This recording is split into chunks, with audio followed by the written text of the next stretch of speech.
Hiperaldosteronismo. El siguiente tema a tratar es el denominado hiperaldosteronismo, una de las patologías más frecuentes como causa de hipertensión arterial secundaria.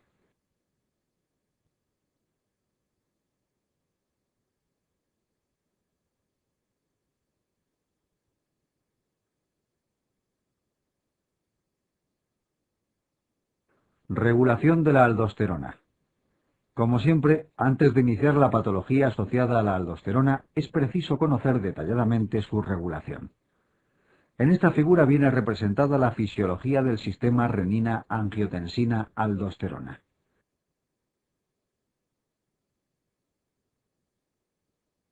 La renina es una enzima que se sintetiza en las células juxtaglomerulares y cuya función es la de estimular la síntesis de angiotensina 1 a partir de angiotensinógeno. Sobre su secreción actúan una serie de factores que estimulan su liberación. Estos son la disminución de la presión de perfusión renal, que es el estímulo más potente, la disminución del cloro en el túbulo distal y el sistema nervioso simpático. Otros, como el potasio, el péptido auricular natriurético y el aumento del cloro en el túbulo distal, inhiben su secreción.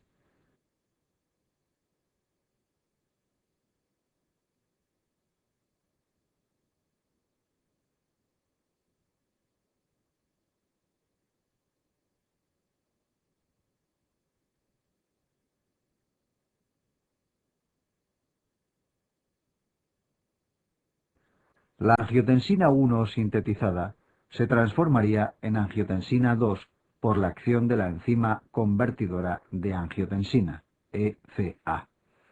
Las acciones de esta hormona consisten en producir vasoconstricción, estimula el centro de la sed y la liberación de la ADH, y especialmente aumenta la liberación de aldosterona.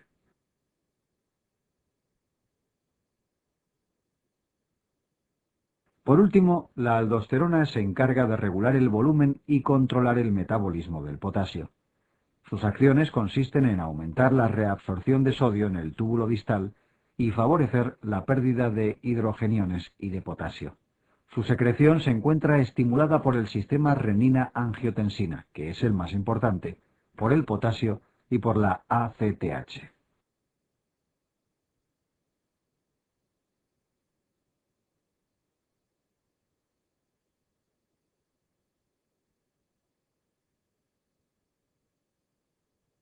Etiología. Existen distintas formas de hipermineralcortisolismos. En primer lugar encontramos los cuadros que cursan con hiperaldosteronismo primario.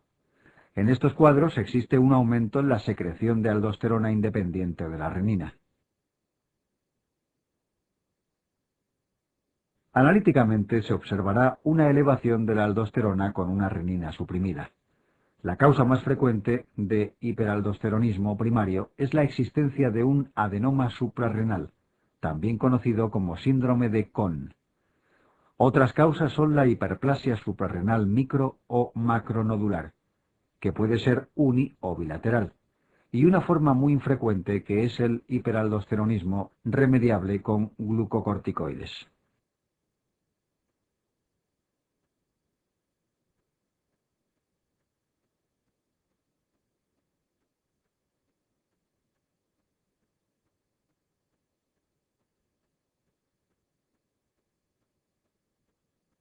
En el hiperaldosteronismo secundario existe una elevación de la aldosterona como consecuencia de un aumento de la renina. Cualquier causa que estimule, por tanto, la secreción de renina puede dar origen a este cuadro. Entre estas causas destacan la hipertensión maligna, los edemas, el síndrome de Bartter y la neuropatía pierdesal.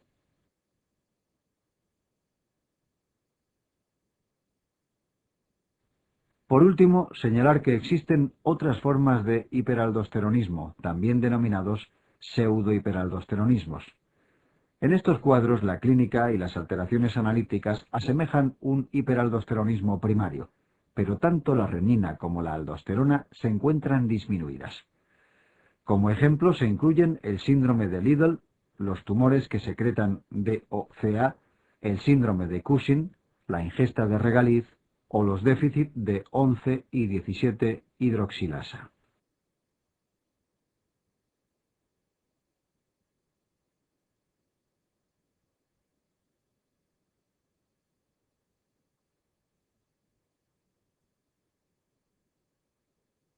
Como se ha comentado con anterioridad, el hiperaldosteronismo remediable con glucocorticoides o síndrome de Sutherland es una forma muy infrecuente de hiperaldosteronismo que debe ser descartado principalmente en niños hipertensos. Consiste en una alteración en la regulación de la aldosterona, en donde, en lugar de ser estimulada principalmente por el sistema renina-angiotensina, pasa a serlo por la ACTH. El tratamiento de este síndrome será la disminución de la síntesis de aldosterona, que se conseguirá con la administración nocturna de dosis bajas de dexametasona.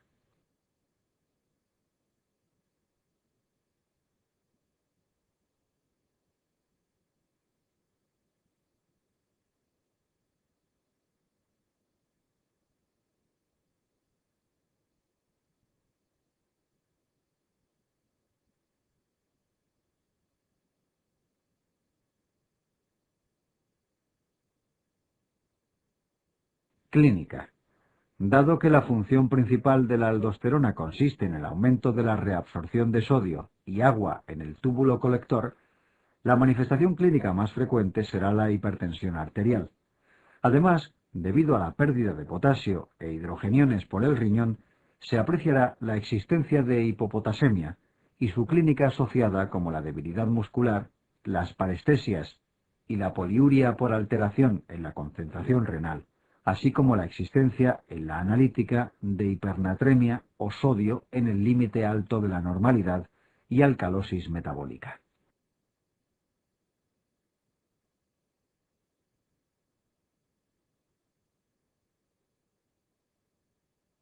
Es muy importante destacar que a pesar del aumento en la reabsorción de sodio, en estos pacientes es característica la ausencia de edemas, debido al fenómeno de escape, por el que se favorece la pérdida de sodio a través de la orina.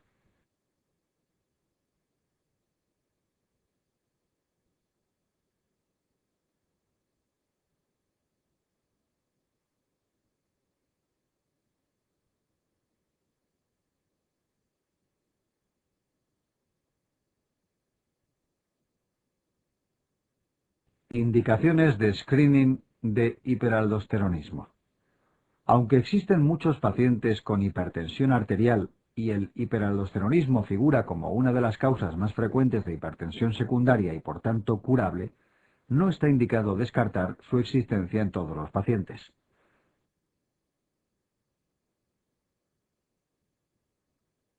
La realización de un test de despistaje está indicada en pacientes con HTA e hipopotasemia severa en tratamiento diurético, pacientes con HTA e hipopotasemia sin tratamiento hipertensivo, en los incidentalomas suprarrenales, en las hipertensiones refractarias a los tratamientos convencionales y en los niños y jóvenes con hipertensión arterial.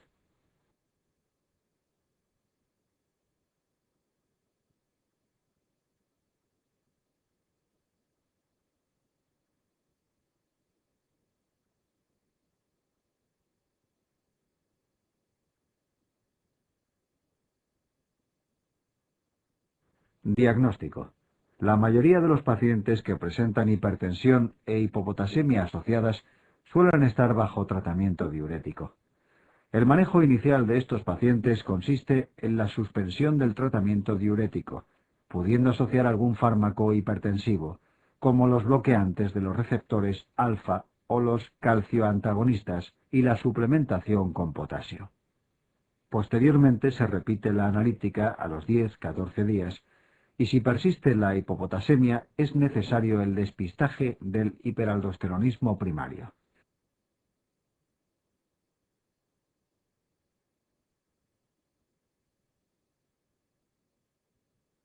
Para ello se solicita el cociente aldosterona actividad de renina plasmática.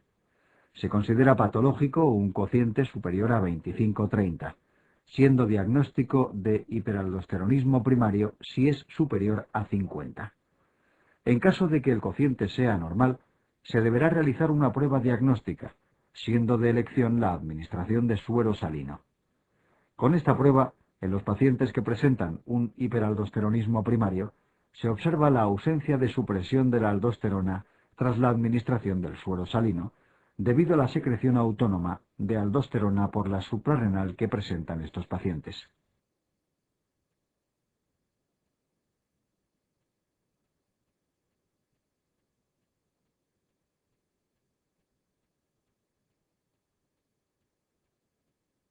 En caso de confirmar la existencia del hiperaldosteronismo primario, para realizar el diagnóstico definitivo, la prueba de elección será el TAC helicoidal, que en la mayoría de las ocasiones distingue entre la existencia de un adenoma y de una hiperplasia.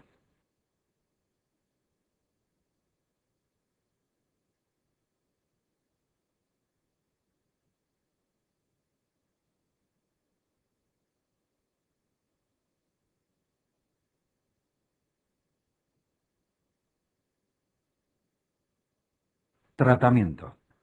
El tratamiento del hiperaldosteronismo primario difiere en función de la etiología del mismo. En los casos de adenoma e hiperplasia unilateral, el tratamiento de elección es la suprarrenalectomía unilateral, que generalmente se realiza por vía laparoscópica.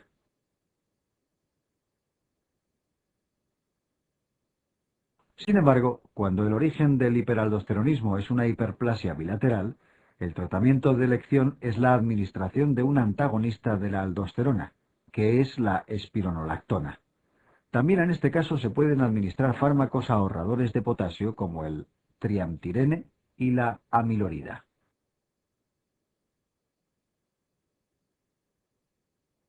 Como se ha comentado con anterioridad, en el caso de que el paciente presente un hiperaldosteronismo remediable con glucocorticoides, el tratamiento de elección será la administración de dexametasona en dosis bajas nocturnas, pudiendo también ser tratados con fármacos ahorradores de potasio.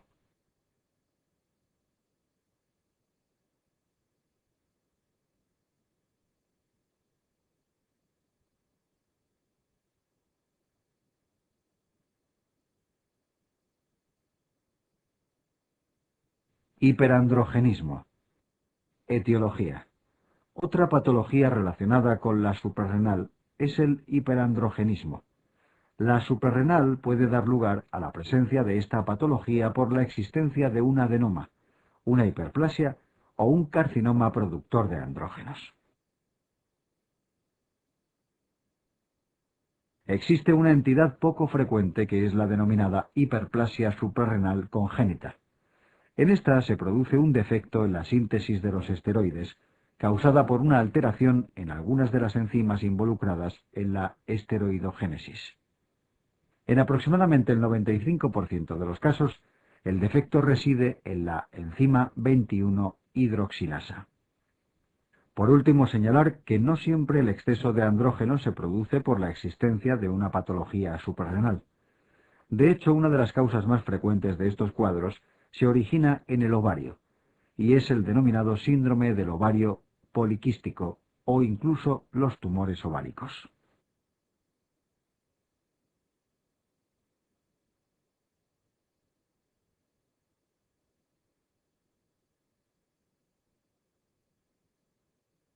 En esta diapositiva viene representada la compleja esteroidogénesis.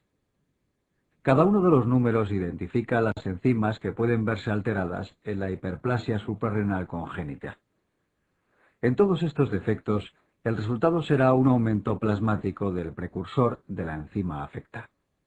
De esta manera, en el déficit más frecuente, que es el de la 21 hidroxilasa, el diagnóstico se realizará demostrando un aumento de los niveles plasmáticos de 17 hidroxiprogesterona.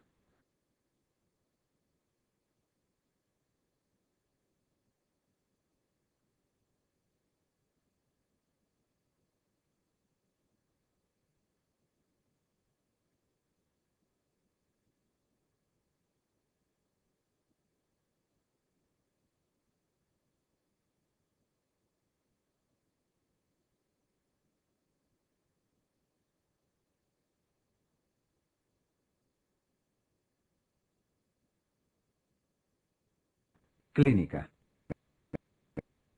El hiperandrogenismo conlleva una serie de manifestaciones clínicas.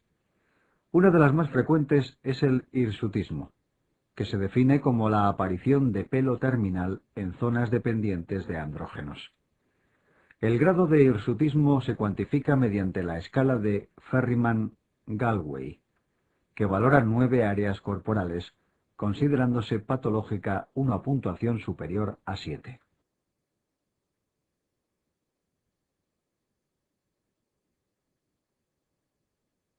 También muy frecuentes son las alteraciones menstruales, en especial la oligo y la amenorrea. Sin embargo, la virilización, que se define por la aparición de signos de masculinización y desfeminización, como la clitoromegalia, alopecia y la atrofia mamaria, no suelen aparecer en las causas más frecuentes de hiperandrogenismo y, en caso de existir, nos deben hacer sospechar la existencia de un tumor.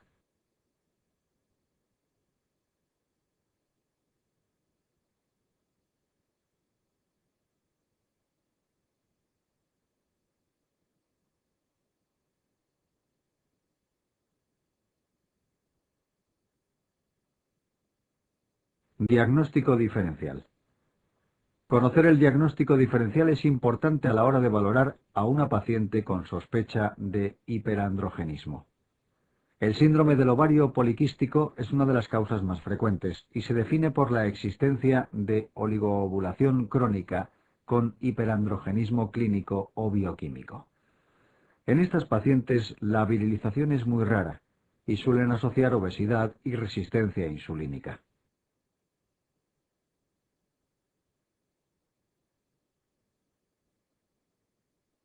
La hiperplasia suprarrenal por déficit de 21-hidroxilasa de aparición tardía cursa con un cuadro clínico muy parecido al del síndrome del ovario poliquístico, presentando las mismas manifestaciones clínicas que comienzan a hacerse evidentes ya desde la menarquía y la adolescencia.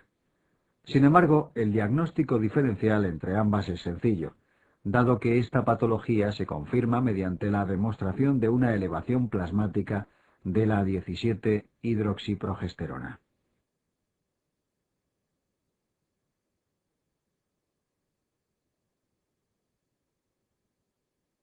Otro cuadro también frecuente es el denominado hirsutismo idiomático. Su diagnóstico se basa en la existencia de hirsutismo con unas cifras de andrógenos circulantes dentro de la normalidad. Por último, insistir en que cuando una paciente presenta un cuadro brusco de hirsutismo y virilización progresivas, siempre se debe descartar la existencia de un tumor de origen ovárico o suprarrenal.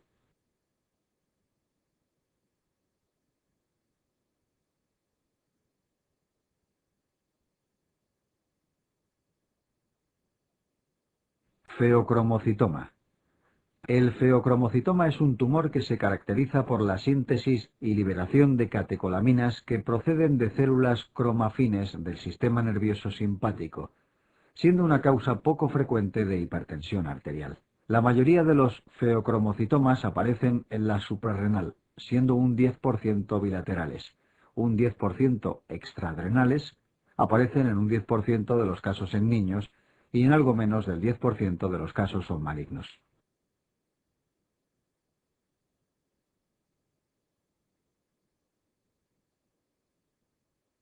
La manifestación clínica más frecuente es la hipertensión arterial.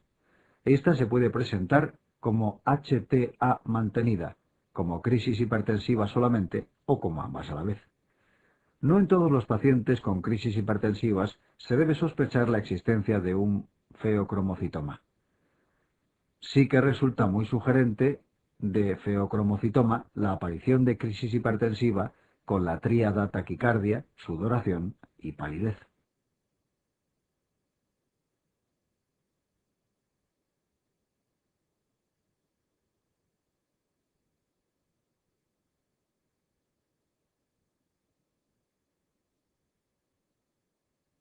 Diagnóstico de feocromocitoma. Cuando encontremos un paciente con sospecha de feocromocitoma, se debe realizar una prueba de despistaje. En el caso del feocromocitoma, la de elección es la determinación de catecolaminas y metanefrinas, en orina de 24 horas. Si observamos una elevación de estas, se confirmará la existencia del feocromocitoma. Posteriormente, se solicitarán las pruebas de imagen para su localización.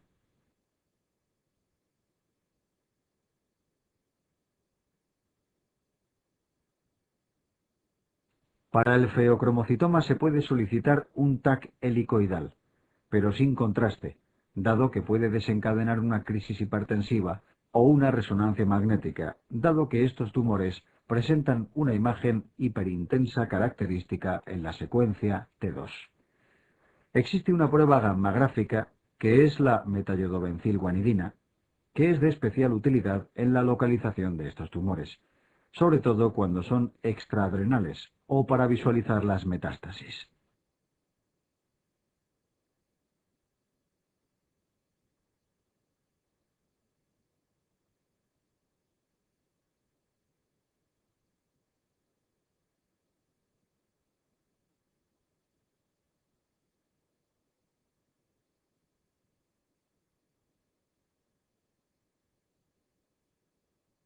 Tratamiento preoperatorio del feocromocitoma. Una vez diagnosticado y localizado el feocromocitoma, el tratamiento de elección para estos tumores es la cirugía. Sin embargo, antes de esta, los pacientes deberán recibir un tratamiento preoperatorio. Inicialmente se realizará un bloqueo alfa. El fármaco de elección es la fenoxibenzamina, que es un antagonista no selectivo de los receptores alfa. También pueden ser empleados otros bloqueantes selectivos de los receptores alfa, como el prazosin y la doxazosina. En caso de presentar una crisis hipertensiva sin haber obtenido un bloqueo alfa previo, el tratamiento de elección es la fentolamina intravenosa.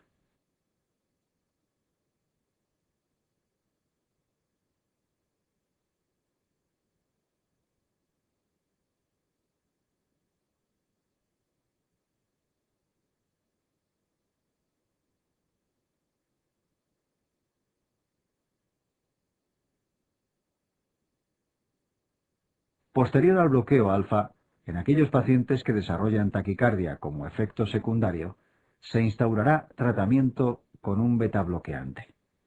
Por último, y previo a la cirugía, se debe administrar al paciente suero salino y una dieta con sal. La finalidad de este tratamiento reside en aumentar el volumen circulante, ya que en la cirugía, al extirpar el tumor, se produce una vasodilatación brusca que puede originar cuadros de hipotensión severa. Al aumentar el volumen circulante, conseguiremos que los cuadros de hipotensión sean más leves o incluso no aparezcan.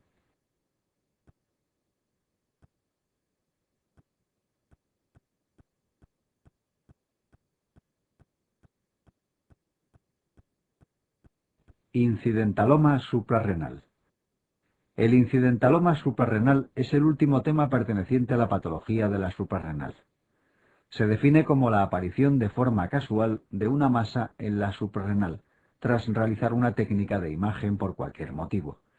Esta patología es muy frecuente en la población general y se piensa que pueden llegar a estar presentes hasta en el 10% de la población. Es importante señalar que hasta en el 90% de los casos se trata de adenomas no secretores.